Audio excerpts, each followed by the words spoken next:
With hundreds of free-to-play MMOs to choose from, all of them asking for your time and your money, it's often very difficult to actually pick the right one. Since this genre usually demands weeks, sometimes even months or years of constant attention, you just really can't afford to pick the wrong one. One of the most important factors to consider is the population of an MMO in question. You have to make sure the game isn't a ghost town so that you'll always find players to interact with, battle, and group with. That's why we've made some research and, along with our own ideas about the topic, created this top 10, where you'll find 10 highly populated games, as well as a few more suggestions. We decided to leave some older games out of the picture. RuneScape, for example, requires a subscription to fully be enjoyed, while others, such as MapleStory, are still populated, but we doubt most of you really want to try it in 2015. Finally, we're not judging this on an always inflated register player count, but more on the concurrent players. With that being said, let's begin. FreeMMOstation.com.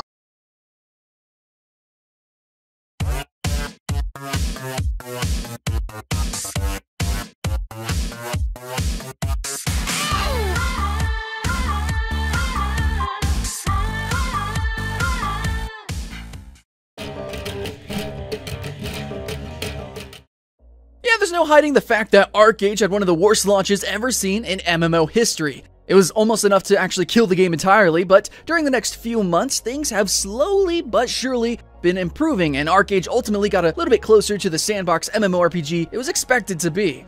Yeah, while many still hate it based on their initial impressions, ArcheAge has now found a special place among many players, and it's becoming a very healthy MMORPG, with plenty to do, many players to interact with, and a PvP aspect that some players love to death.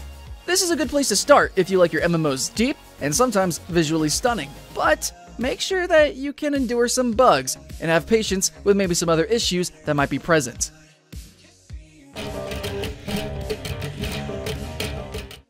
Yeah, it's kind of weird to think that free-to-play sci-fi third-person shooters weren't exactly a big thing before Warframe came around. It's also really cool to think that digital extremes actually put effort into delivering a great game and not just have a cash grab fest like so many other shooters out there. This is a game that delivers style in spades, with the whole ninjas in space concept actually going way beyond the silly idea and turning out to be really quite compelling.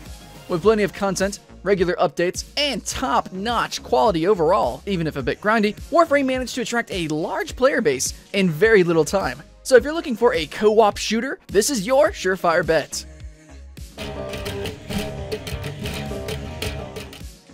Now, we still haven't forgotten that Star Wars: The Old Republic didn't have an easy life when it launched as a subscription-based MMO. Luckily, the move to free-to-play was swift, and this Bioware game has seen a clear improvement in its player base since then. In fact, it is now in a very healthy stage, as Electronic Arts has already acknowledged, and this is only bound to get much better with the new Star Wars movie premiering December 2015. If you're a fan of the saga and still haven't played for some reason, we recommend you begin considering it, since you'll want to be ready for whatever content update the game is surely going to get after the movie releases.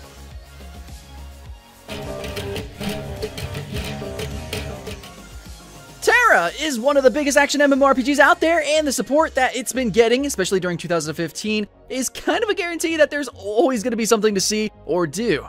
This year has seen the release of new dungeons, the new Gunner class, battlegrounds, guild-focused content including sky castles, and there's plenty more to come. This is a great game, and the regular flow of new content makes it a pretty freaking safe bet for those who are looking for a new MMO, and that's gonna last for a long time. TERA is here to stay, and it's only getting better by the day. A new class with mechanical arms is most likely coming in a few months too, so stay tuned.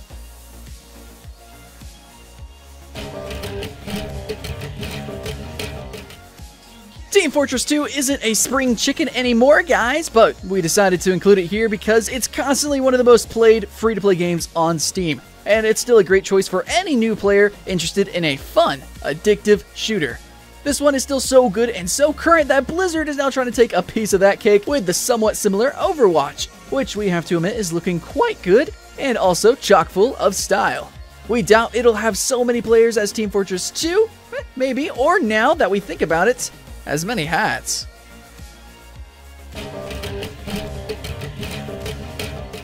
Hi-Rez Studios made quite a gamble when it decided to enter the MOBA battleground with a game that played substantially different from the rest. Instead of the usual top-down view, the choice of a third-person camera made SMITE play more like an action game, and thus requiring a different set of skills that many League of Legends players weren't used to. Having a roster of gods also stirred some controversy, and the frequent new skins that turn the deities into completely different and goofy characters are bound to keep doing so. However, this risk paid off and then some, with the game becoming a strong name in the esports arenas and the first true alternative to Dota 2 and League of Legends.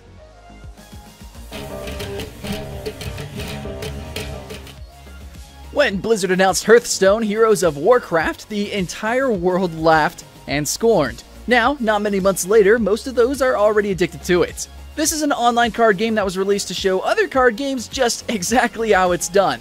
It's not just the Warcraft lore behind it, it's mostly the fun and addicting aspects of it that managed to bring millions of players to the game.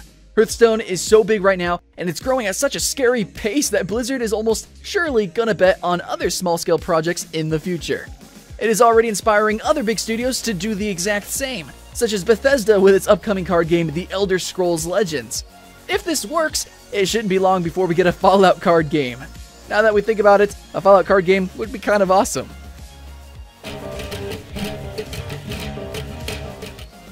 This cheap Asian stuff, as World of Tanks was arrogantly dismissed by many big publishers before becoming a colossal hit, is still growing at a steady pace and shows no sign of slowing down, crushing everything in its path. It's a niche game, but that is one of its strengths, as the competition was virtually non-existent, and whatever is coming now, such as Armored Warfare, has a long way to go before it can even make a dent on it. This is a game with a huge player base, and is often called the Counter-Strike of tanks, so if you like your shooters tactical, you won't have any trouble finding a team here. There was no way that Dota 2 wasn't going to be a huge success. After all, with the original Dota creator and Valve working on it, it was always bound to get millions of players on its MOBA goodness. This is, of course, regularly one of the most played games on Steam, and it's always growing, always getting new players. Dota 2 managed to have over 1,200,000 players simultaneously, which is both impressive and a little bit scary. But does it reach the population heights of our #1 game? We have to say that we highly doubt it. Man, that game is.